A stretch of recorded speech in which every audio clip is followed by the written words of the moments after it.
Good morning, everyone. My name isn't Leanne Davis, as probably says on the screen there. My name's Glenn Hartvolt. I'm one of the operations managers at Crisis Scarlet South Wales. Just here today, just to kind of share a little bit about the work that we do at Crisis. I've got a few slides to run through, and hopefully be a useful overview in terms of our service offer and a little bit about what homelessness means as well. So if there are any questions, please do use the chat. Please do jump in as well, and happy to take questions and obviously answer anything at the end as well.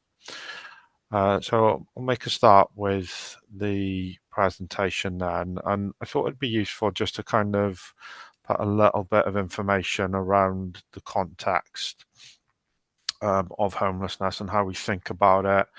We've got just this kind of image here about the different forms of homelessness, really, and I guess when you hear the word homelessness, people kind of jump to the kind of rough sleeping example, and that is sort of understandable because it's probably clearly the most difficult one, particularly at the moment.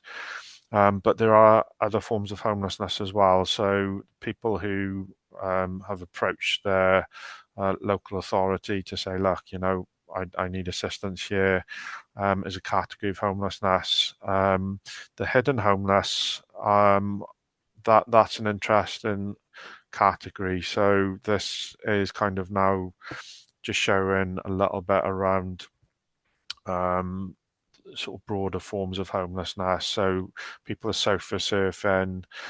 It could be people squatting, people living in vans and cars. So these are the people who are not presenting.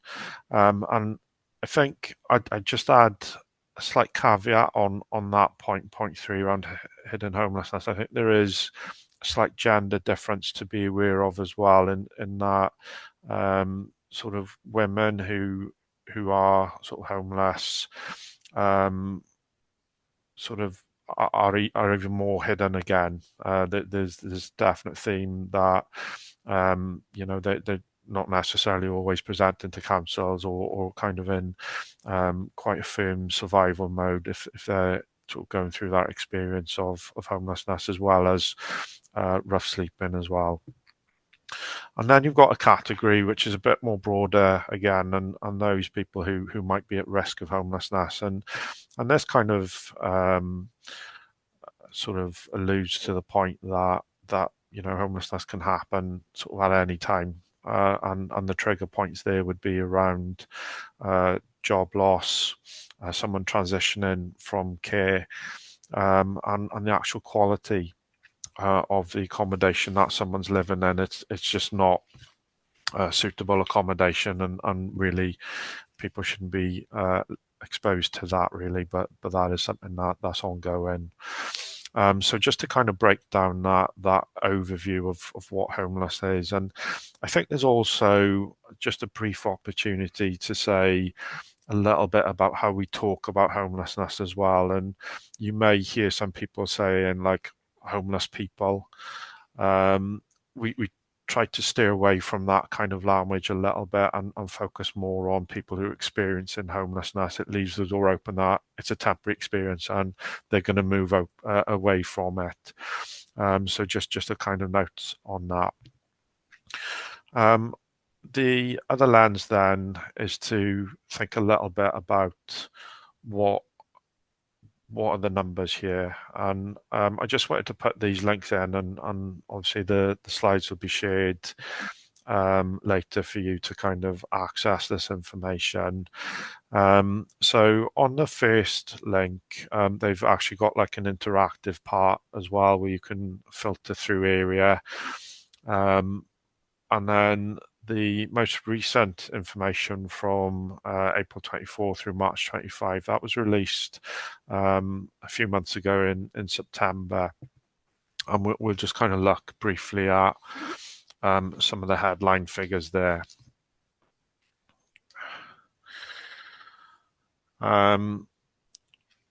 So obviously, looking at that, you've got the reference there in the brackets to section 66. That's referencing a piece of legislation, the Wales Housing Act 2014. I'll be sure to put a link in that as well. And those are the different sort of duties under the Act. And I suppose it's another way of classifying how people are experiencing homelessness. So the top one then, the number of houses households threatened with homelessness, and that's the reasons around job loss, the accommodation they're currently in not being suitable, and that came in just under 8,000 last year. And then you have 13,000, just over 13,000 people who've approached the local authority and been accepted under the legislation to be assisted. And then of that 13,000, 25% were helped to secure accommodation. So you have to kind of look at that figure there and think about what's going on with the other 75%. What are some of the challenges there? And it's perhaps not surprising to anyone to kind of think about this is about sort of availability of good quality accommodation, and there's other reasons why people might not get through to that point where they're actually getting secure accommodation, and we'll kind of look at that a little bit in terms of some of the work that we do as well. Then you've got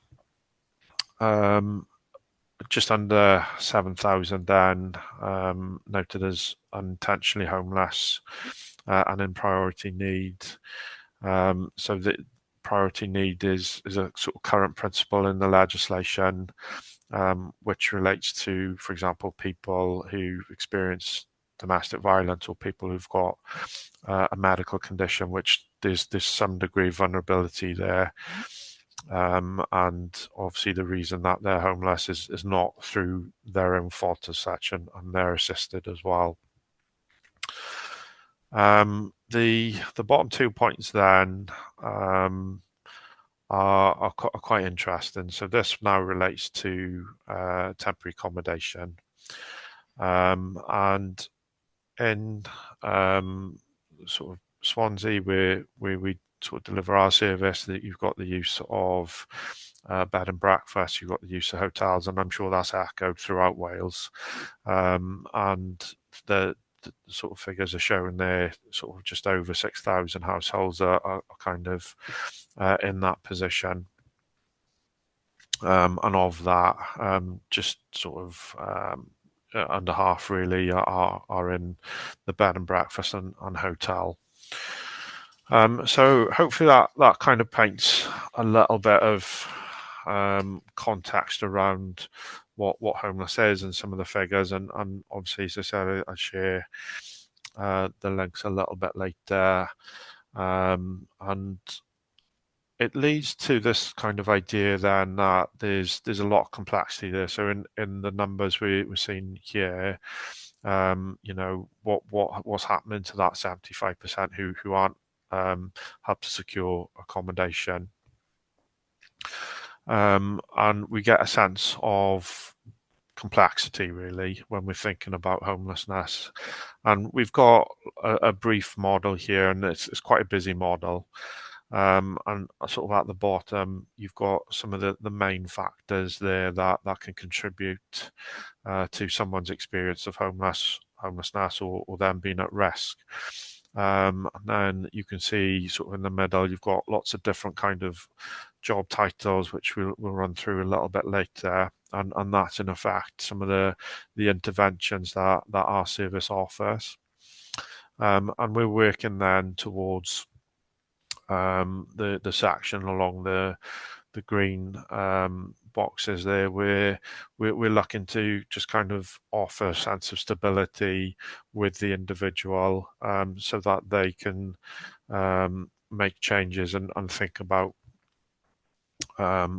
their next actions, and it moves towards their homelessness being ended. Now, as I say, that's a lot of sort of different factors in play there, but there's a few sort of other principles that this kind of model is based on, and probably the main one is around psychological understanding.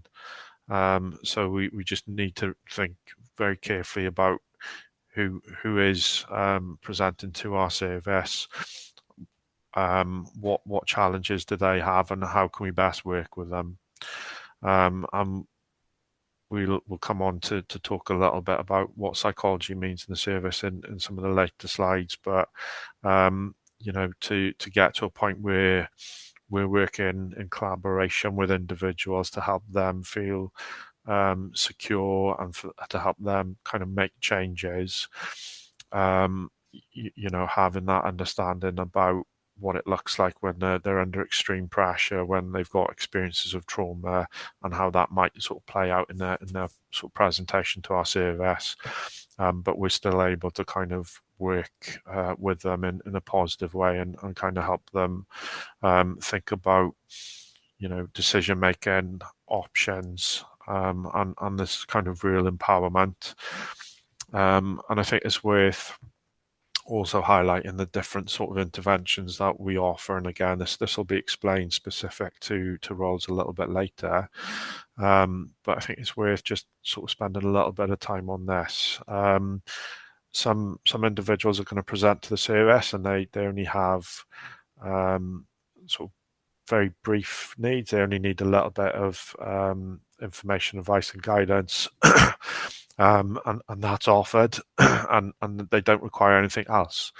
Other individuals require perhaps a little bit of direct assistance to start with, and a lot of the other services around the homelessness sector, you'll see job titles around like support worker and so on, and that kind of intervention is quite common within the homelessness sector. And perhaps where we try and think a little bit differently is incorporating then, I suppose, this journey around, as they kind of trust our service more, we're encouraging them to do as much learning, and also take as much action themselves as well. And ultimately it's through that process, and sort of we use a coaching model that people are able to kind of navigate systems. People are able to catch how they're responding to situations, and people are able to think about, right, here's my challenge, here's what I'm going to do about it, and set goals and actions. And we kind of use those structures to help people move along. So just thinking a little bit about the different parts of our service. So we operate in the city and county of Swansea, but we also take inquiries throughout Wales, and we can't sort of offer our full service to everyone in Wales, but we would often signpost to people across the country, and sometimes even further afield. People have made contact with ourselves, but we're one of quite a few skylights that crisis offer. There are quite a few in England, and there's one in Scotland as well. Excuse me, sorry. So we have a dedicated duty service, and we've also got engagement and assessment workers. So this is now the individuals who are presenting them. I just might need brief interventions. It's that initial assessment work, making sure they've got the right information and are able to move on. But it's also a sort of opportunity for ourselves to establish, does someone need extra input here? Are they needing a bit more direct assistance in certain areas? Are they open to kind of this process of sort of strengthening their skill set?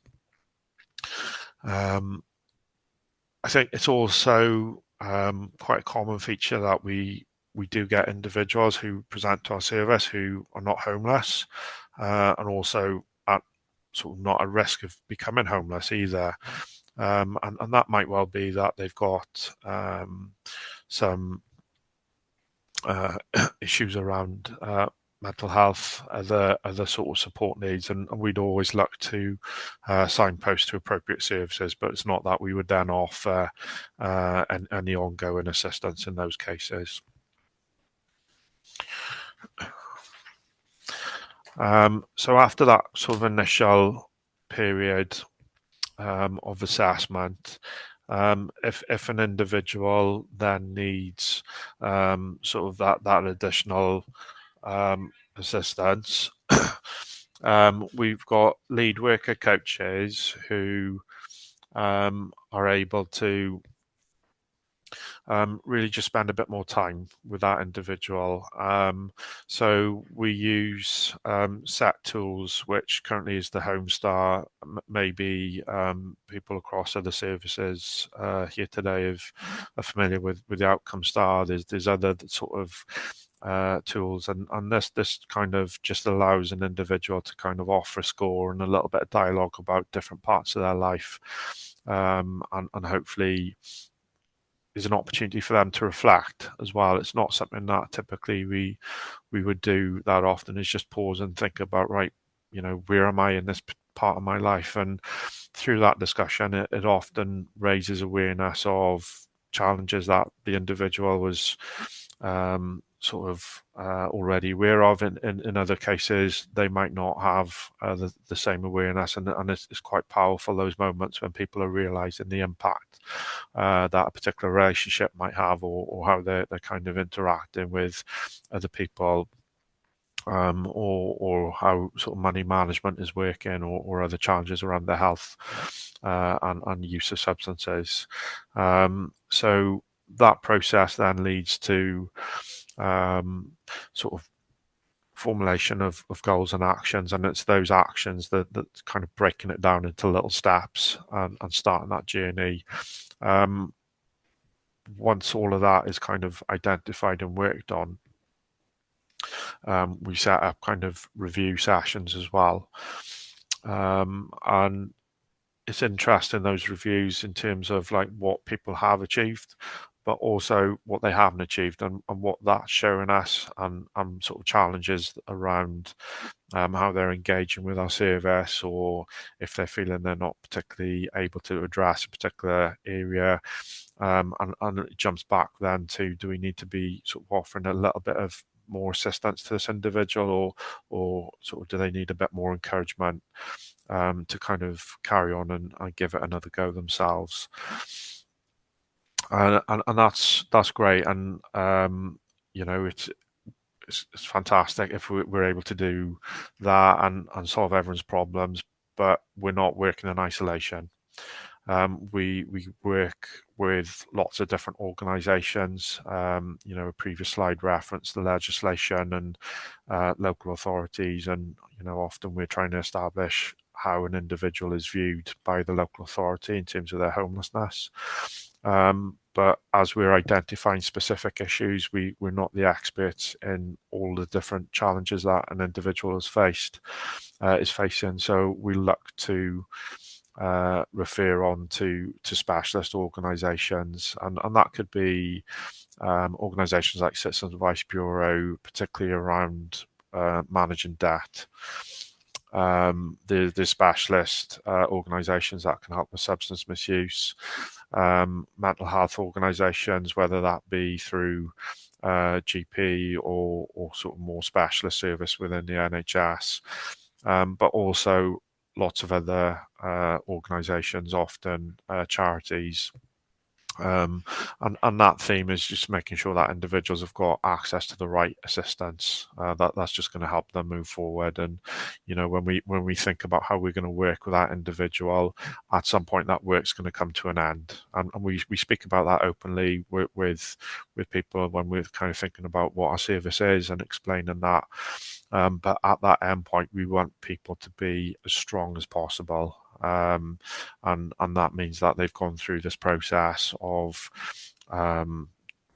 growth and doing things as much as possible themselves, and they've got the connections. But part of all of that work as well is the input of colleagues who can offer sort of learning specific interventions, and I'll run through some of that part of our service offer now as well. So we've got a colleague whose job title is Strength and Assets Coach, but they will kind of offer a little bit more direct assistance around budgeting, how people are responding in terms of the challenges they faces through stress, anxiety management, and thinking about general personal development skills, confidence building, and examples around that could be the use of public transport. Particularly if sort of social anxiety is a challenging area for that individual. Things like that, which we all take for granted, it isn't quite the same. So, that direct assistance in that example. And obviously health and well-being, and through all of that, then people are kind of just getting the sense of, right, okay, I'm here, and as those sort of skills are developing and are being reviewed, that again they're able to look back and say, well, actually, that this has kind of improved for me, and hopefully that's reflected in their kind of home star reviews, where they're kind of offering a score then about how things are for them. We also offer cookery sessions.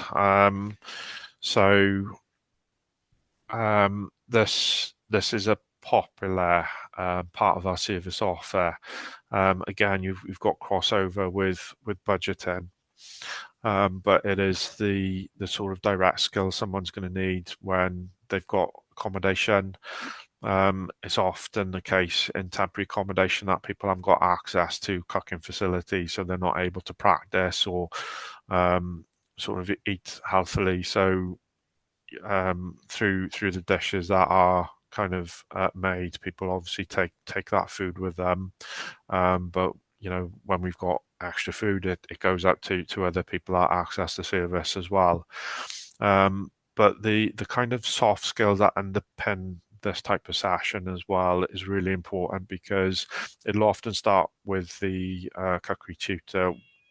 Yeah, I was just saying the cookery sessions often start one-to-one, but then they develop into sort of small groups, and the sort of teamwork element there, and just sort of building sort of connection with others really, and sort of working in a sort of kitchen environment, sort of brings out sort of key communication skills. And again, when someone's come from a time that is more likely than not to be quite isolating, having that space and sort of having that connection, we've seen people just kind of completely change in their presentation and confidence. Likewise, with art as well, we have an art tutor, and sort of anything creative is being looked at, and you can see sort of examples there. And when we think about all of the work that maybe a lead worker coach is doing, a strengths and asset coach is doing, that's really important work. But then when we start to think about things like cookery, things like art, it just offers people a bit of space to say, yeah, this is who I am. I can be creative. I can spend time doing something a bit different. It doesn't have to be sort of all focused on always sort of dealing with challenges. And again, we see very creative pieces of work being produced, and people just kind of having time and space to do something which is away from their kind of everyday challenges. And again, we've seen some huge sort of transformations with the people we assist as well, through doing art sessions. And I think what's interesting with sort of all of the learning opportunities is that they're building connection with other people, and that's something internally that we can control and influence. But that's the kind of soft skill that once our service ends, that's what they're going to obviously need to continue doing. So that's a positive aspect of our service. I just want to kind of set with the importance of essential skills. So we've got a tutor that's able to help with reading and writing, numeracy, and the use of digital devices as well. And when you think about sort of what someone needs to do to navigate sort of being homeless and trying to get out of that, if you think about finding a property, well, most properties are advertised online. If you haven't got access to that resource, or if you don't know how to use sort of digital devices, or there's challenges with reading or understanding the amount of rent or the amount of local housing allowance you'll be offered, then it becomes something else very quickly. So just having someone being able to kind of work with individuals and all of that crossover, so sort of applying for a benefit as well if that's not in place. Just again, it's usually starts as an online process, as well as sort of budgeting, understanding numbers. So that sort of digital access and sort of understanding numbers, reading and writing is absolutely crucial. And that particular tutor is often very, very busy, which is really positive, but an indication as well of the amount of need in that area, and sort of how important it is for individuals to kind of navigate their ways out of homelessness as well. So again, an important aspect of our service. We're also fortunate enough to have a clinical psychologist with our service, and we've had training on lots of different sort of psychological ideas and theories, and that helps us then sort of understand how people are presenting to our service. And our psychologist also is available for consultation, so between staff and a psychologist. And we also hold formulation meetings. So when we are presented with a lot of complexity from an individual, we're able to just kind of just pause and think about what is going on for them, what can we try that's going to work for them. And the psychologist will also meet with individuals as well, and just kind of offer, in some cases, assessment where the waiting list might be too long, and then make recommendations to the GP. But there's also a lot of work in terms of navigating the right type of support from within the NHS, and how that individual can access that, as well as a lot of provision that's available from other charities as well. So that's really an important part of our service. I did mention there as well a little bit about reflective practice. So, I'm sure you can imagine offering the interventions that we offer. It can feel busy, it can feel intense, and just having that space to think about how we do things as well. So that's a really important part of the role of psychologist as well. If I keep it on that one then, so I'll just quickly zip through. So it's okay. That was the main slide you could see. So just a quick recap then. So that was the one with the links that I'd encourage people to have a look at. And that was some of the statistics as well. That was the model I was referencing about kind of how we approach that. The other slides then were just about the sort of different roles. So I'll jump through to the current one then. But yeah, as I said, I'll share these at the end as well. So the art, yeah, just to kind of see some of the creative work there as well. Essential skills, psychologist. This is the current one. So can you see the one about critical time intervention? No. Yes, we can, yeah. Yeah, okay, very good. Thanks. So just to kind of emphasize a different model as well within our service. So critical time intervention, CTI, the actual origins of this model, it's an American model. And it was very specific to mental health settings. So it was about kind of keeping people out of institutions, basically, and getting people integrated into the community and thriving in the community. We use it in a way which is a slightly different. So we work with people who are currently in prison, and that's the first part of the model. It's got three main stages, but the kind of the fourth one, which is sort of the first one, is we would go into a prison setting. So obviously there's a prison in Swansea, and I'm sure you'd be aware of Park Prison as well. We go up to Park as well, and we would go and meet with people as they approach their end of their sentence, and just start that work of building a relationship, identifying what challenges they've got, and start that action plan around sort of ending their homelessness. You've got then this. It's almost like a day of release, and when someone's released from a prison setting, there's a lot of things that they have to do.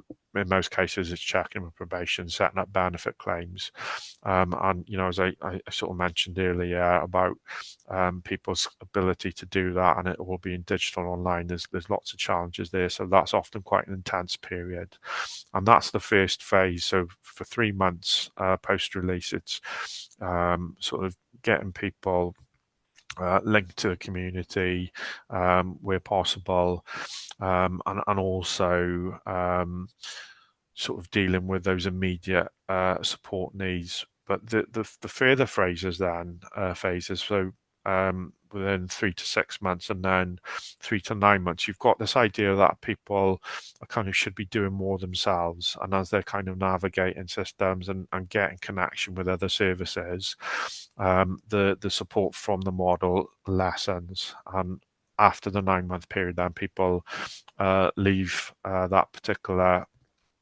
part of our service on the basis that they are connected with other services, that the housing is stabilised.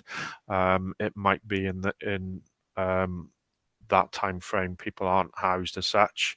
It might take a bit longer, but in most cases people are stabilized. It's not that we kind of saying that people aren't going to go back to custody. We do see that, but in that case we're able to pause our service for them whilst they're in custody, and sort of re-establish the work once they're out as well. Often people might be recalled, and sort of one of the policy changes in that area recently was around shortening that length of time. So people might be recalled only for 4 weeks or so, and then they're back out in the community. So we would pick up that assistance again. So that's really targeting people with high support needs, and again we've had some really good success with that as well. The sort of underpinning area of work is finding accommodation, and we've got a landlord liaison lead worker coach who will work with individuals as well as their sort of other lead worker, to really focus in what is accommodation meaning for you. Are you open to getting private rented? Are you connected with the social landlords in the area? But we also think about, it's one thing. It's very similar to finding work as well. It's one thing finding a job. It's one thing finding suitable accommodation. But we're also very interested that that individual can keep the accommodation as well. So we want to make sure all of the technical aspects of establishing a sort of accommodation contract are kind of that individual is assisted as appropriate. So it might be that they're able to do a lot of it, but we want to make sure that things around benefit entitlement and how the landlord gets paid is all in place. But also there's a lot of safety checks before someone moves into accommodation. A lot of dialogue with local authority. There's other organisations that can assist with people moving in as well, and we're doing a lot of joint work in that area as well. So that obviously is a really important part of our service offer. But in terms of other parts of how we sort of operate as well, we obviously have a number of volunteering opportunities, and people who are no longer with our service but have used it are welcome to access those, and they're also open to others as well. We also run regular forums, and often I'll come on to talk a little bit about sort of policy work we do. Often there's like an ask about, what's your experience of this type of homelessness, or can you share your ideas on this particular theme? Because then we'll have a colleague who, in the coming weeks, will then be sitting in front of a SANA's sort of working group and explaining those examples to the panel in front of them, and we've had that a few times, so it's really positive there. We also have an expert by experience panel who sort of work with the organisation centrally, and they influence decision making. They also assist with offering sort of member panel interviews for any vacant posts in the organisation as well. And that they have as much a say around recruitment as sort of recruiting managers as well. So that theme of power and empowerment in terms of what our service looks like is really important to us. We also do a lot of policy work as well, so that applies in England, Scotland and Wales. And we would kind of think about lots of different areas. So obviously the budget recently happened. Yeah, the budget recently happened, and we kind of encouraged the Chancellor to raise the local housing allowance. And also probably the most pressing example within Wales is the homelessness and social housing bill. I've put a link to a little Facebook post. I won't play it now, but when you get the slides, please do have a look at that. And that's a colleague who's just given an update on the progress of that work, and that is going to shift. When I spoke a little bit earlier about the